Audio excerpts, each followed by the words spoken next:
Hutoríše, ľudia mojom, že ženy najmenej hutoria vo februáru, bo má najmenej dni.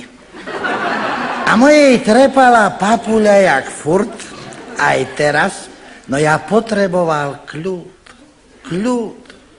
Porekadlo, že choroby nechodza po skaloch, ale po ľudzoch, na mne dopadlo. Oči me boleli, malatný som bol a celé celo som mal dolámaný, a keby som týždeň na plecu ciment nošil. Prechnal som na turné, bo všadiše len špory, či v kultúrnych domoch, či v hoteloch. Keď som sebe zmeral teplotu, Erža v tým momente neznala, či ma volá z hasičov, či doktora. Vtrepala me do posteli, prikryla 3 paplonami, že ani dýchať mi nedalo, a zavolala súkromného doktora. Na to, ľudia mojho, co mi povedal, nemusel ani študovať. Chrypka, potrebujete sa vypotiť a kľud. Reku, to znám aj bez tebe. Každomu radzím a nakoniec ju ja dostal. Keď odišol, pýtam še Erži, keľo zobral. 100 korún za inekciu a 100 korún za návštevu. No dala som mu len 100 korún s tým, že návštevu mu vracíme.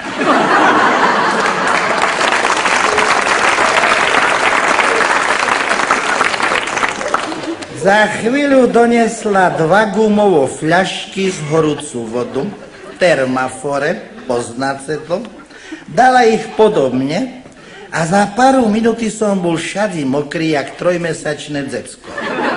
Neznal som, čiže tak pocím, či som še pomočil. Eržo, na co si mi dala 2 fľašky? 1 ceče.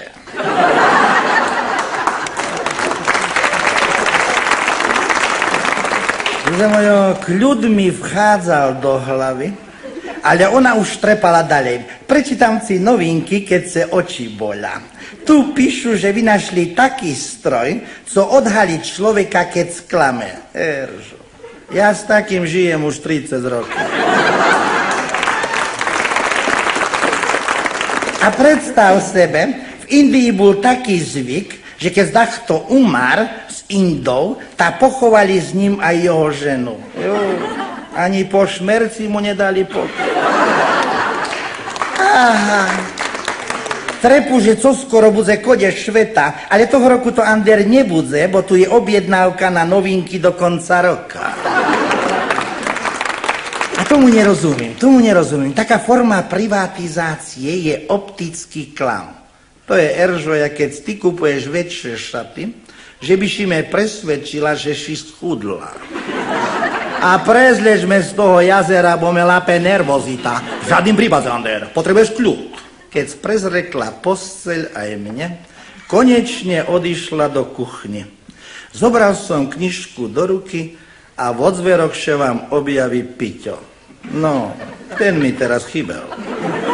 Čul som, Ander, že si chorý, tak som prišol. Šumne od tebe. Co čítaš? Quo vadis. Co to je? Dze ideš. Tak u tebe som prišiel, nie? Eržo, zavolal som na ňu. Nalej mu, naj vypije na mojo zdrave. Keď Erža odišla, Piťo hutorí, nalejem sebe ešte jeden, Ander, bo nedobre vyžíráš.